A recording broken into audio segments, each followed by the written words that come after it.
Thanks for joining us on Over My Dead Body, the podcast hosted by Nicola Reeder and Carl Tate that aims to bust those myths about all things funerals and answer the questions you never dared ask. So stick in your earbuds, listen, and then send us your questions for the things we still haven't answered for you. Happy listening. So, welcome to episode 4 already of series 2 of Over My Dead Body. The feedback to our guests has been incredible. We have loved chatting to people, but seemingly you guys are loving it too. So please do keep your comments coming in and tell us who else you would like us to talk to. But of course, this week I am ably assisted again by my brilliant co-host Carl. Carl, how are you doing? I'm very well, thanks, Nicola. Yes, how's your week going so far? It is good, thank you. It's good. I am not so busy on funerals this week because I am getting ready to go down with my other business to Waitrose Winter Food Festival, where myself and Steve, producer Steve, will be creating about 12,000 canapes over 3 days at Tobacco Dock in London. So if anybody's listening and you're going to Waitrose Winter Food Festival, by the time this goes out, it'll have happened. I hope you had a brilliant time. But what about you, Carl? How's your week going? Yeah, it's been okay. Funnily enough, it's the same with funerals for us, a little bit quieter. But I attended an absolutely superb service Sunday gone at Ripon Cathedral, which was called the Oak Leaf Service, where families were invited to a really beautiful service at Ripon Cathedral, where they were asked to write their loved one's name on an oak leaf, and it was presented at the altar, and it was blessed by the Dean of Ripon. But the people who had sadly passed, who were celebrating their lives, were all to do with road traffic accidents. So we had all the emergency services there. The Deputy Lord Lieutenant was there. So, yeah, there was a lot going on. Really powerful service, and one that I'm hoping, I'm not hoping at all, I'm going to bring to Richmond. So we're going to do a similar sort of service. So keep your eyes posted for that. It's going to be good. That sounds beautiful. Really, really beautiful. So a lot going on. Excellent. Well, if you need some help organising events, if you need somebody who can make 12,000 canapes, then myself and producer Steve are the people for that job. Well, we should probably get on with our guest for this episode, which is the brilliant Katie Vigers from Dead Good Legacies, talking all about death education and about why conversations need to happen now rather than leaving them till we really need to have them. So hope you enjoy this episode, and we'll be back again next week. So on this week's episode of the podcast, we are delighted to have with us Katie Vigers from Dead Good Legacies, someone I have been following for a while now on Instagram. Really, really intrigued about their work and what they do. So Katie, welcome to the show. Thank you very much for inviting me. And Katie, whereabouts are you today? We're doing this by Zoom link, but whereabouts in the country are you? So I'm based in Sunderland on the northeast coast. And my sister Lindsay, who's the other half of Dead Good, Lindsay is based in Macclesfield in Cheshire. Perfect. So we know whereabouts you are. Tell us a little bit more just about you, your business, kind of death education. So tell us what that's all about. Just give us the background on who you are. Okay, so my background, before we set up Dead Good, my background is as a social researcher and an academic. So that has very much been my life for the last 22 years. And Lindsay's background is as an illustrator, freelance artist, graphic designer. And we were both living our separate lives, very much consumed with full-time work and looking after kids. And then what happened was our dad got diagnosed with stage 4 bowel cancer.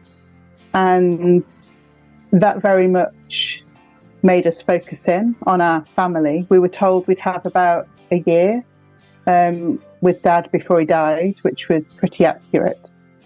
And so me and my sister, we'd already been talking about a side project that we called Dead Good. But it was very much that. It was, so this is before we knew Dad had cancer. We were already working on like a creative set of offers for people particularly around thinking about mortality, thinking about our own mortality, and thinking about other ways to commemorate and memorialise. So that was already on the cards, but we certainly didn't think we'd be giving up our jobs. It was just something we were interested in exploring and bringing both our skill sets to it.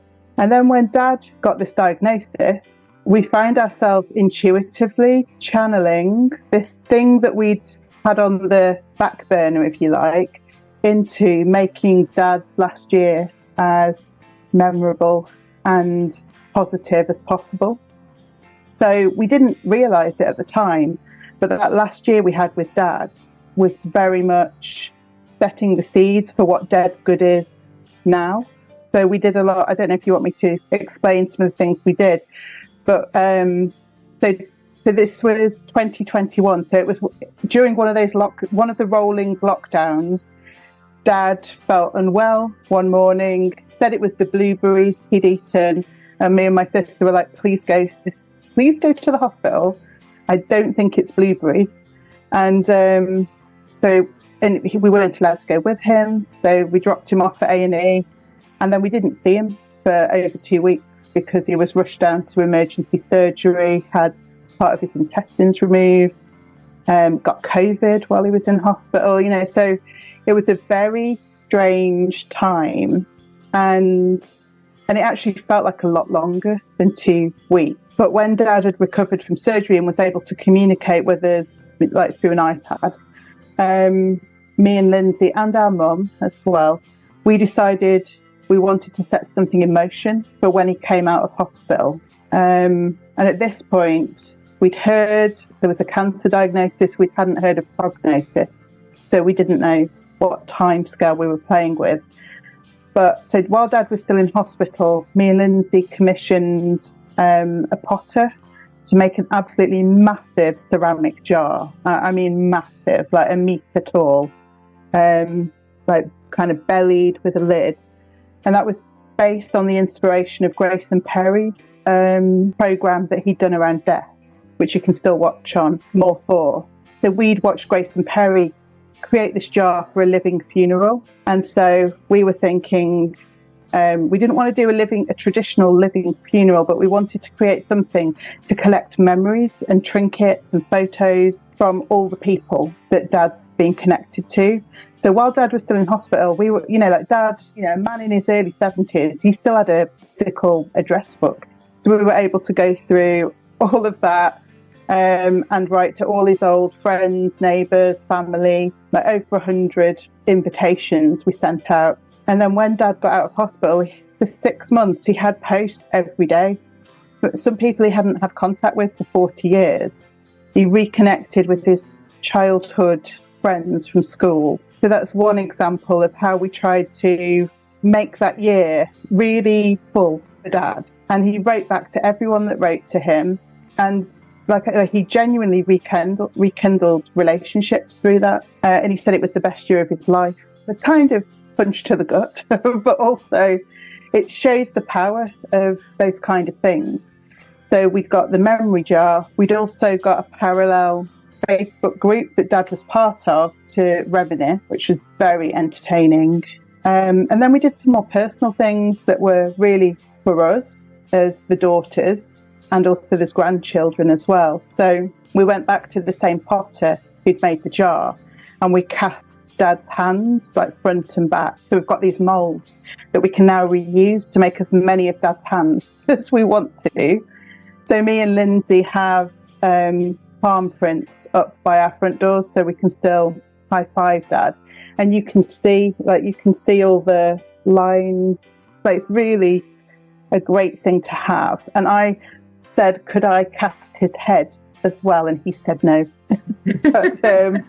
but I felt compelled to. It was really important to me to have traces of Dad's physicality, but I knew that he was going, and that for me was a real wrench.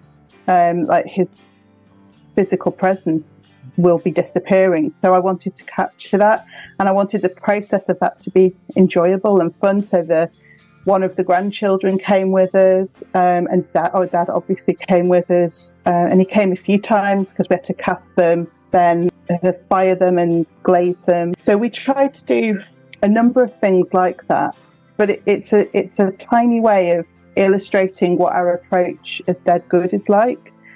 So we've never done any of that with another family because that was very specific to our context.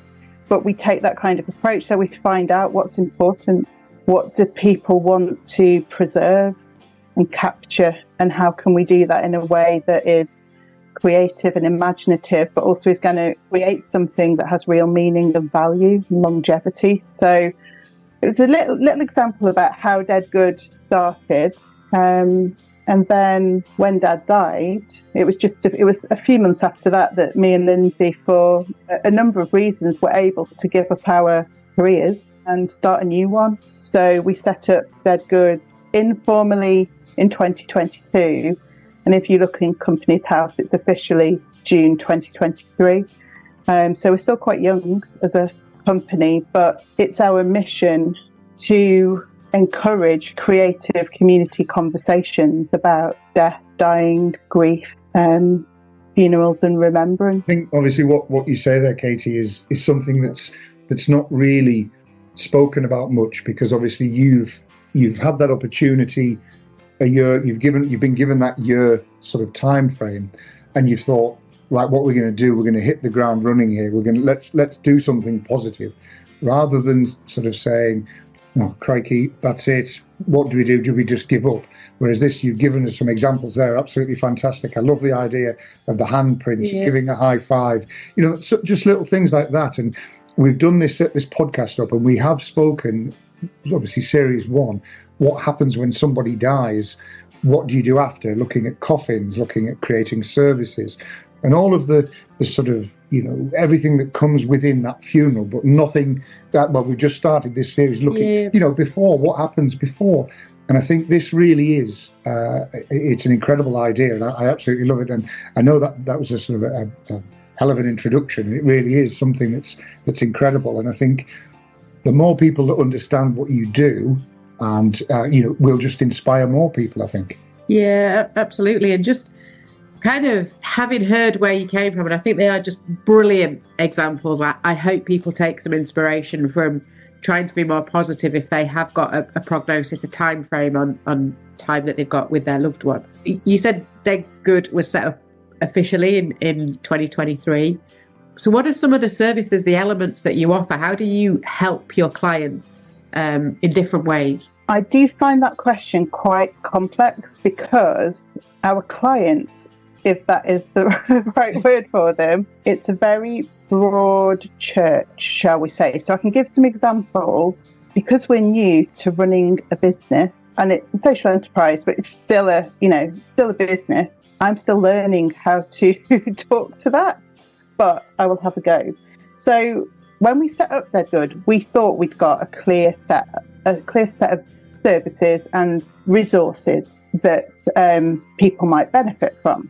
But to be honest, Dead Good only stayed like that for a couple of months. It just shape-shifted so quickly, and we're still trying to keep up with what that shape is. So I'll tell you what we thought we were going to do, and then I'll try to explain what's happened and why it's not quite as straightforward as that. Like, very early on, we talked about having one of our strap lines being, we work with the living, the dying and the dead. And that might sound a bit glib, but it's not supposed to. It's supposed to capture that we work with, or we hoped that we'd work with a lot of people before a death occurs.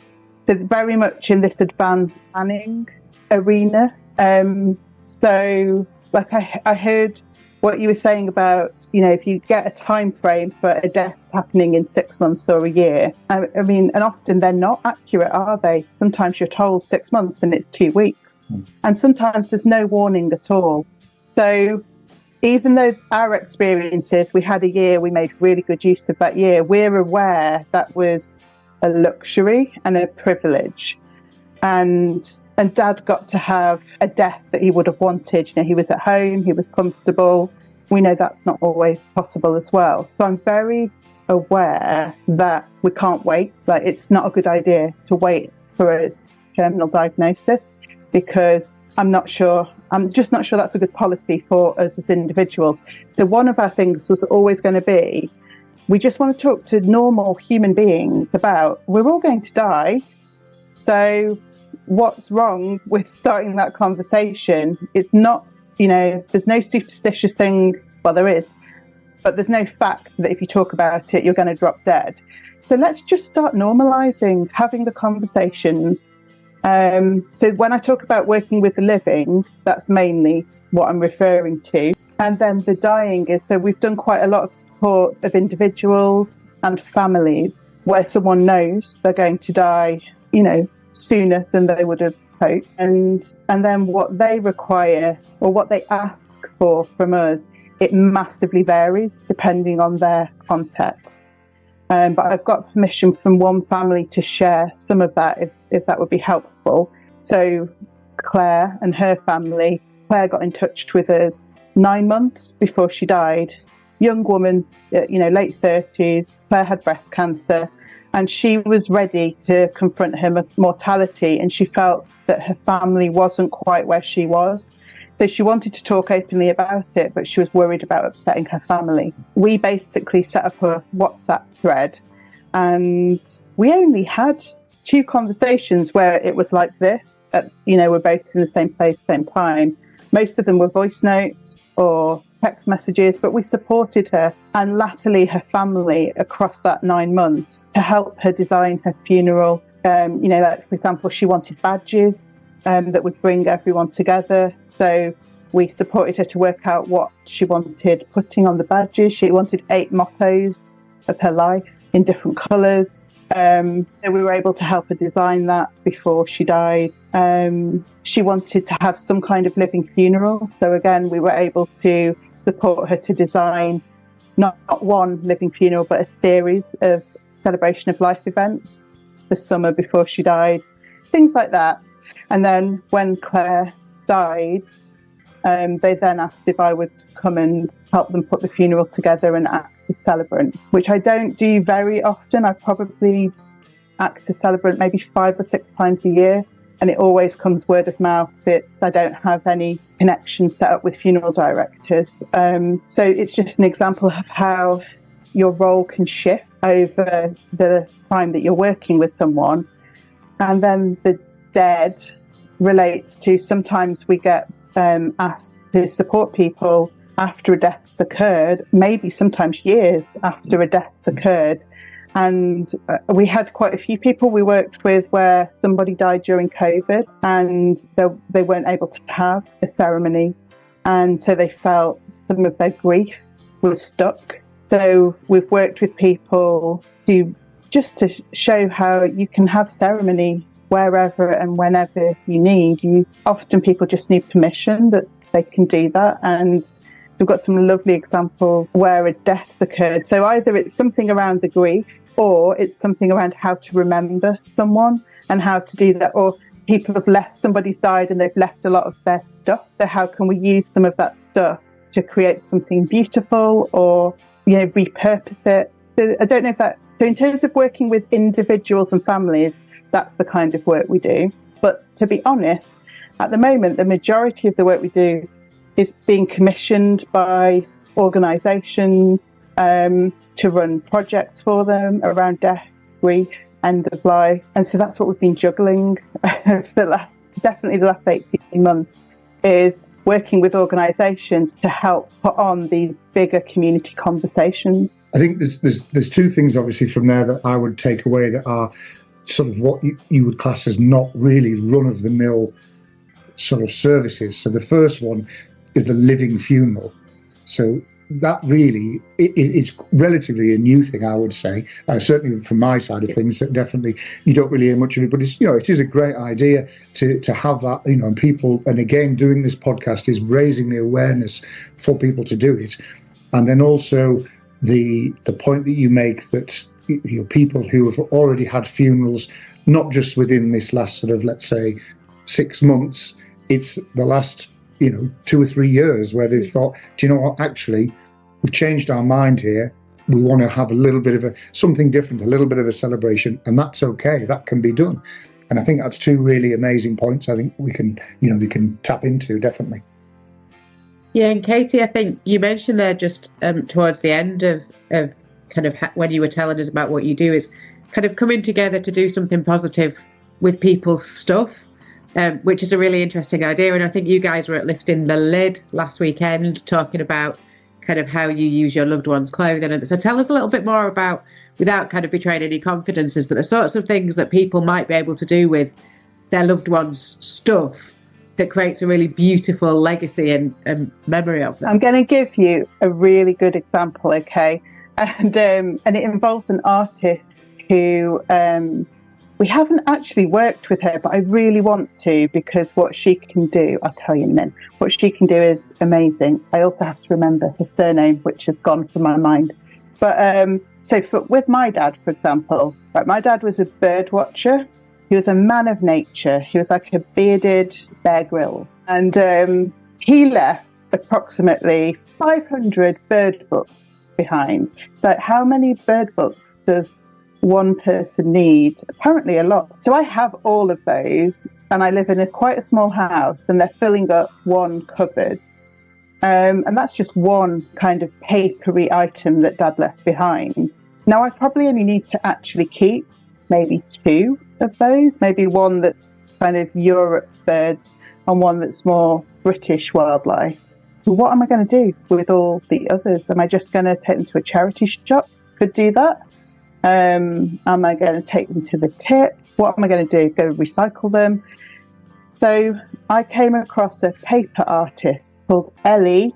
I'll have to message you her surname. So she lives in Sunderland, and she makes the most, it's basically like origami, but she makes sculptures and also framed. So they are 3D, but some of them sit in frames and they are beautiful.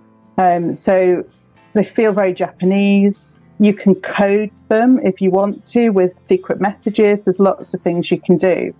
And all she needs is, you can get her to do it. Like, she'll do all the work for you, or she'll come and you can work with her, and she'll teach you the folds, and then you and your family can go and make a lot of the folds yourself and then give her the folded items.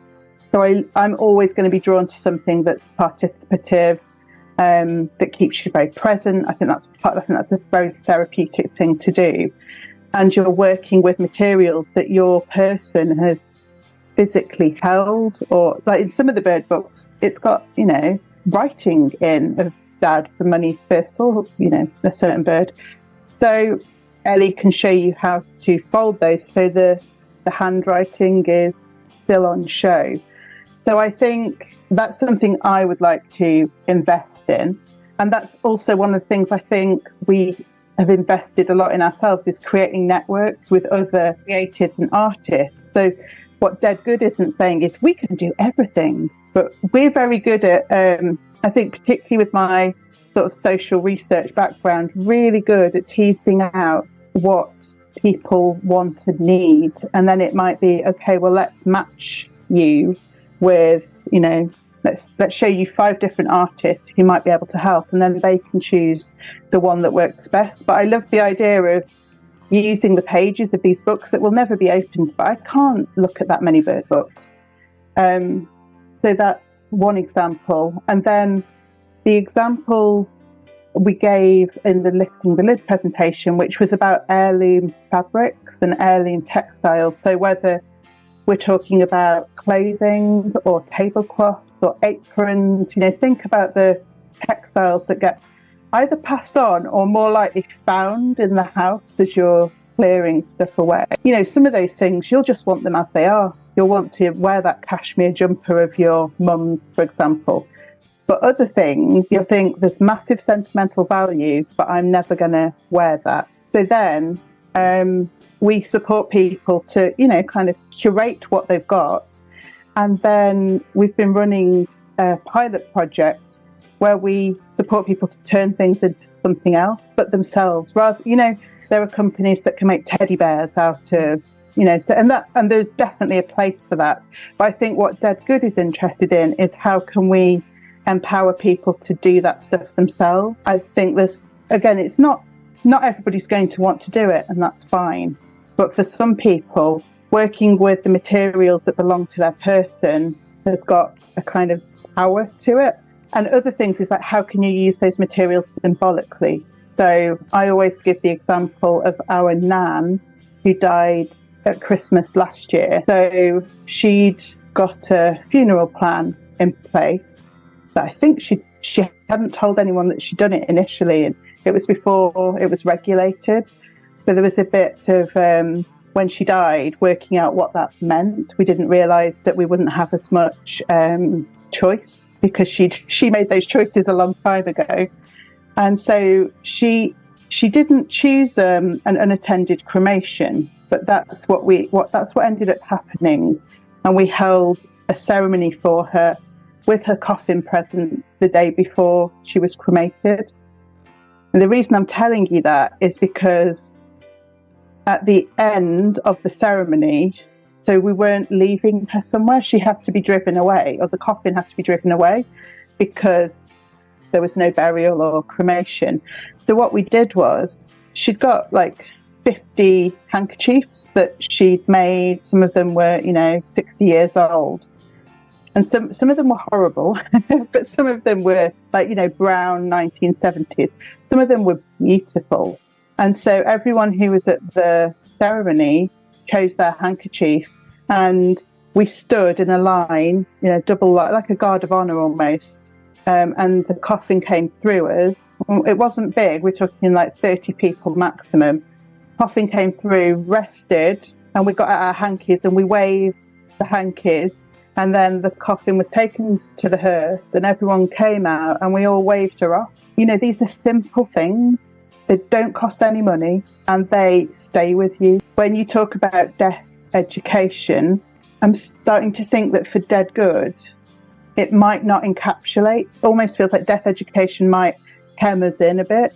Because I think what we're trying to do is share as much as we can to help expand people's imagination for what funerals can be like for them, or what death can be like for them, what memorializing someone can be like for them. So we're just trying to show as many choices and possibilities, and we don't really have a recipe for that. So you'll see on the Instagram account, for example, we're just, as things come to us, or as we experience things, or as we've facilitated something for someone, we'll share it. And that the idea is that I hope that's interesting to people, and I hope it makes people think, I can do this. If they can do it, if these two sisters can do this, we can do this.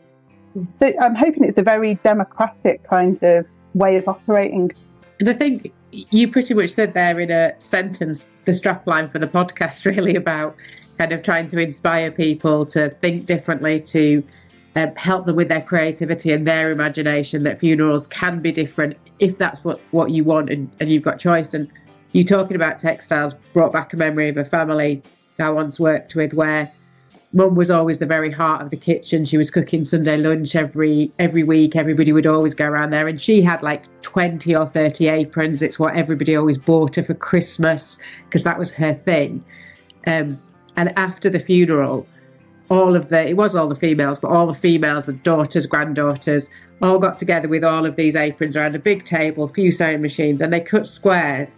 And then they all made an apron each of the different squares of Mum's, all her aprons, so stitched them together. So you've got like the Christmas apron, the Easter apron, but you'd all got a patch of each of those. And that was something that when you were making your Sunday dinner, it's like, oh, Mum would be really proud of me, or Gran would be really proud of me. And it's that sort of thing where it doesn't end at the funeral. It's not all going to feel okay the minute you leave the crematorium. That's when the hard work really, really starts.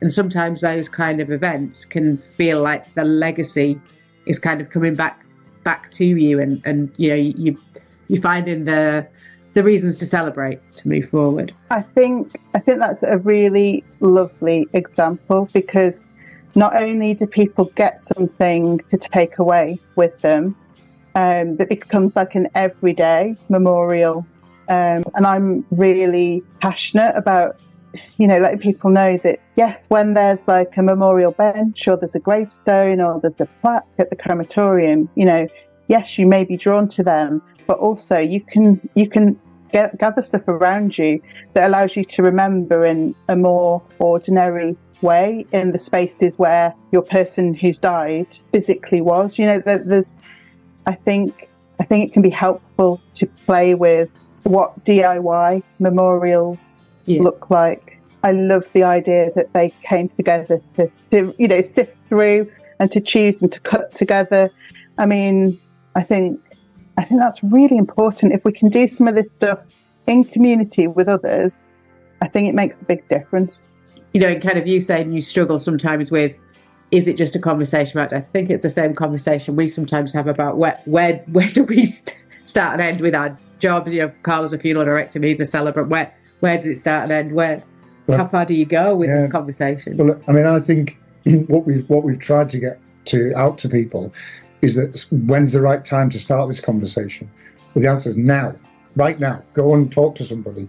And then on the last few podcasts, we sort of said, well, you can't just, everybody deals with it differently. You can't just turn up and walk into a room and say, right, how are we going to do this? But there's subtle differences, or, what we could do is, so the example of the pennies and things, you could mention, that could be a family member could drop that into conversation, and it's starting those conversations and opening the questions up to lead into the sort of question of, what are we going to do for your funeral? What would you like? And there's so many different examples. We touched on the fabrics side of things, which is a huge side. The shirts into bears. There's voice recordings and things which keep that person's memory or their voice alive, because it's these things as what you find is you sort of tend to forget is the sound of someone's voice, or what the favourite scent of aftershave or perfume and things like that. And the more we talk about it, the easier it becomes. And the question is, when do we talk about it? Now. Let's go and do it. Just go and talk.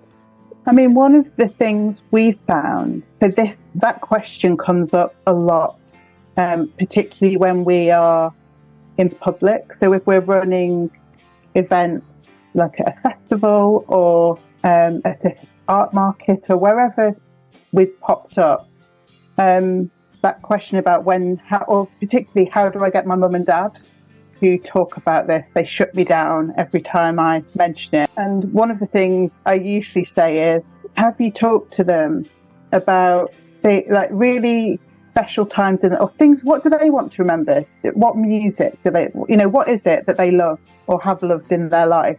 If you talk, don't say, I'm trying to pick the music for the funeral. If you start there, they might shut you down.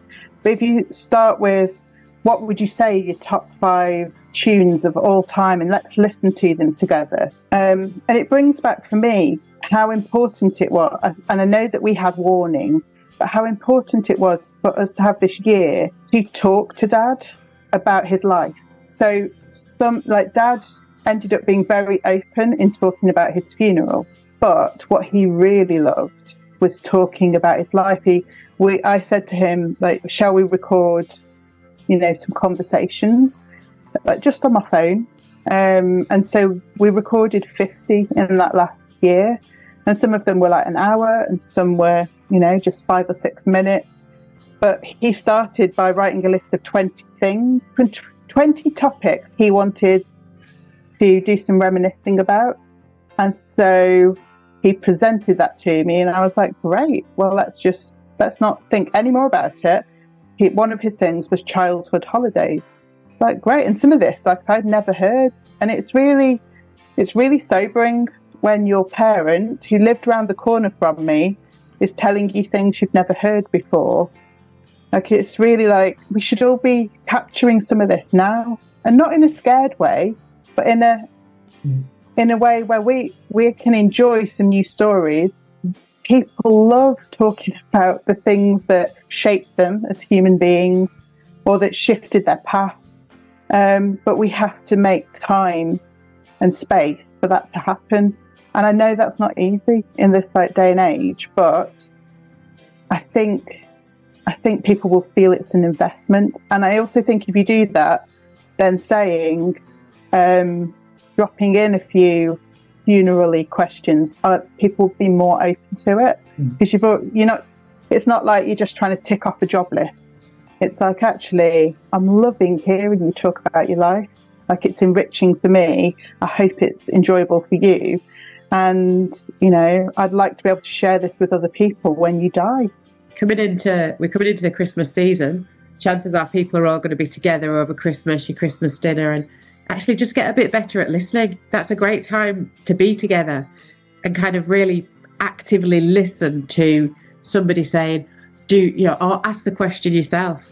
Do you remember those Christmases when we would do this? Or what were the traditions when you were little? What were the traditions? What did you get? You know, and really listen, because they're all little cues all the time of these stories that people want to tell you and want to be told. What I was thinking about the Christmas and everybody being together, although we know that's not the case for everybody, but for a lot of people, I promise that people would rather you say, I would love to hear you, I'd love you to tell me about, than to buy them a massive tin of roses or another shirt from Marks and Spencer's. They honestly don't want stuff. Just say, instead of buying you stuff this year, I really want to hear more about, or get them some tiny, tiny thing, but say what I really would like for Christmas. You know, that honestly, it would such value in doing it. And like we said at the beginning,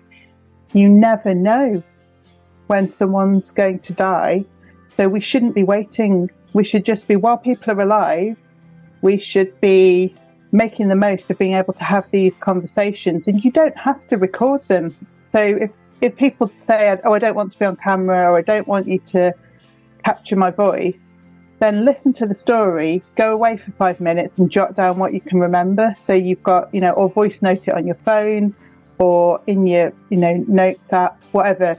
Like, there are so many ways to get the story shared and then to record a bit of it.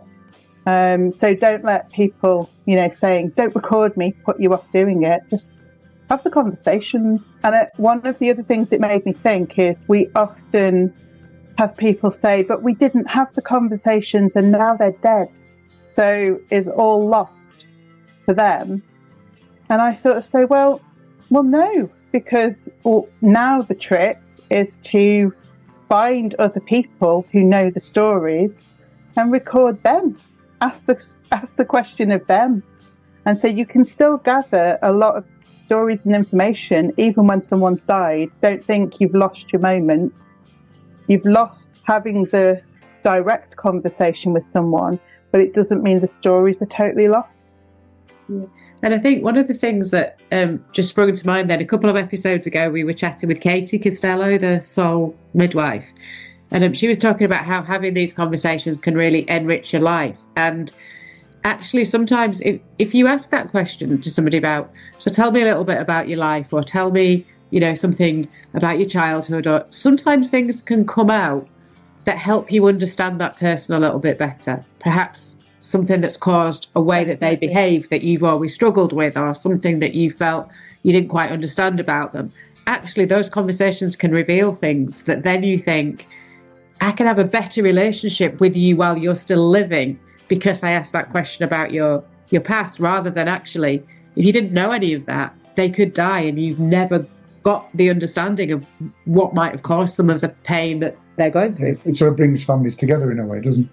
Yeah, absolutely. So, but just in terms of conversations, Katie, I'm conscious we're kind of close to going over time on the episode, and producer Steve will be shooting us with a water pistol soon. But in terms of kind of having those conversations, what do you feel are the big barriers that stop people from talking? Is it fear? Is it embarrassment? Is it that superstition that if we talk about it, it'll happen? What stops people from talking? I think two main things. One is fear and superstition. So there is a worry about what emotions you will bring up for yourself and whether you'll jinx yourself in some way if you start either jinxing your own life or that of people that you love. And you think we've moved past that now, but we definitely have not as a society. So that taboo, sadly, is still alive and kicking. The reason that comes up again and again is that people are scared of upsetting other people. So it's not really fear for themselves, it's that by raising it, they might bring up big emotions in people, and they genuinely, it's like it's an act of care in a way to not raise it, to not cause upset or distress. And, you know, I do understand that, but I also think it's not in anyone's best interest, really. Like, there are ways that we can support those conversations very quickly. It won't feel like you're going to worry that you're going to make someone cry or bring up memories. So I think in our practice as Dead Good, we try to have as many ways of engaging in those conversations as possible, so that there's something for everyone, no matter where they're at, along the taboo of talking about death. So the death and grief cafes are one option, but they're often for people who are already a bit comfortable with talking about it. So for us, it's the pop-up stands we do in public places, where people will see them kind of coming closer, realising we've got coffins on the table and shrouds, and then they step backwards and then they come forwards a bit, because that's the other thing. Even if people don't want to talk about it or think they don't want to talk about it, most people, everyone's got an experience of a funeral, a grief, like, it's because it's part of the human condition. So it doesn't take much for people to start opening up, is what we found. You just have to be very obvious and visible, and then people will come and they'll ask questions, or they'll share a story, or they'll share a problem around, I can't get my mum and dad to talk about it, that kind of thing. I know we, a few years ago, we had a similar thing, sort of a stand, in a shopping sort of mall. And what we did, we just had a board that just said, "What will you be remembered for?" And it was amazing that people would just walk up to us, they'd take a look, they'd pause, and then they'd say, "Oh, actually, I think I'll be remembered for my cooking. Oh, I think I'll be remembered for this and for that." And there was one guy walked past me who, which I can't say exactly, but he just said, "Absolutely sod all," which it was quite a funny moment, but it was sort of one of those things. And I think that sort of, from that point, then inspired their conversations to say, "Oh, well, do you know what we've just said? Do you know what I've just said?" And then that helps again. And, you're right, the pop-up side of things, they are very good. They are very beneficial to people. I do know that. Yeah, that's their experience. And the more people who can, in their local area, offer that or work together with others. So again, the aim is not to have a set, of questions or list that people must think about. It's literally just opening the door, just a little to say, like, we're happy talking about it. If you've got any questions or you want to, share something that you would like. It was really sad, actually. I had a woman in her 70s come up to me at a market where we've got a stall, and she said, "Can I tell you about my funeral?" And I was like, "Yes, you can." And she said, "But really it's because I've got 3 daughters and like they won't let me talk about it." And she's like, "I'm 77." I planned it, and what she'd planned was amazing. She wanted a willow coffin made from Northumbrian willow, and she wanted to be wrapped in the European Union flag, so naked, but wrapped in this, so like a political statement. And then on the top of the willow coffin, she wanted suffragette colour ribbons completely covering the coffin. And I was just like, that's the most wonderful thing I've ever heard. And I said, "I'm sorry they won't listen at the moment. They're probably just feeling very upset at the thought that you will die at some point." And I was like, "Just make sure you've written it down and you've left it somewhere easy to find, so that can inform what happens when you die." But that people, there's so many, I could be on here for hours telling you the sorts of things that people have said to us at the pop-ups. Yeah. And I think that kind of just getting conversations going is so important. We've seen it at a couple of the live events we're about to do 3 or 4 events during National Grief Awareness Week, which I'm sure you guys will be doing as well, getting out and chatting to people. And sometimes it's a lot of the same questions, which we're happy to keep answering, because one of the biggest issues in this whole conversation is people just are misinformed or don't have the information, or are seeing it on EastEnders, which is just our soap operas, which is such a bad source of information. So we're happy to answer those same questions, but sometimes you get a real left field question and you think, oh, that's brilliant, that's not one that we'd thought about. Like, I think that do I have to get cremated in my bra was one that came up in season 1, and it's like, well, would you like to be cremated in your bra? Because that's kind of up to you. So, but you need to let somebody know. So, yeah, we occasionally get that left field, and we love that, getting out and meeting people. So, if people did want to meet you, if they wanted to know a bit more about what you and Lindsay do, where can they find you? What are your contact details? So we're on Facebook and Instagram as Dead Good Legacies. And we're very active and engaged on social media, so we do respond. If you comment, we'll ask something back to you. Then our website is deadgood.org, and I would say social media and our Substack. So we run a sort of blog called the Mortal Portal, and that's sort of, it can be twice a month to once a month. We try to write more of an experience-led think piece around a particular aspect of mortality. And because we're advocates for green funerals, you will see lots of specific stuff on there. Again, trying to broaden out what people know about what could be involved in an eco-ending and how they don't have to cost more money. Again, my main thing is just get in touch with us, and we want to help people work out all the choices before there's a death, so that when they do go to a funeral director, they know what they're asking for. Because, a lot of the funeral directors we have worked with, they're amazing. What they do is absolutely amazing, but they're not mind readers. So if you tell them, I would really like this, this, and this, they'll bend over. Most of them will bend over backwards to make that happen. But if you haven't thought about it, then they're not going to suggest every single thing. They can't. You can't do it. So it's in everyone's best interest to start thinking and designing before the death happens. Sure, I think that's so. Carl is here, fist pump in the air, going, "Oh my God, yes, yes!" Because of that, I, equally feel that joy. I'm going a little bad just saying we are not mind readers. We will do anything you want, but we are not mind readers, because that is that kind of, trying to just get through to people. If you don't know what you want, we can't help you deliver that. Exactly. So I think that's how I see death education fitting with funeral director and funeral practice, is we're trying to do stuff way before, so that then people are better informed, so they can work with a funeral director to create ceremony and a physical send-off that's going to feel amazing.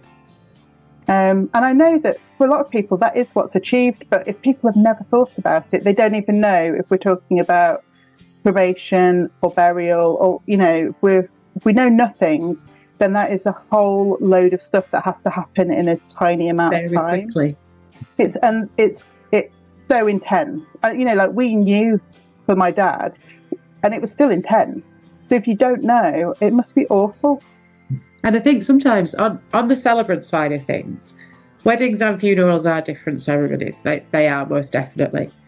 But there's an awful lot of similarities.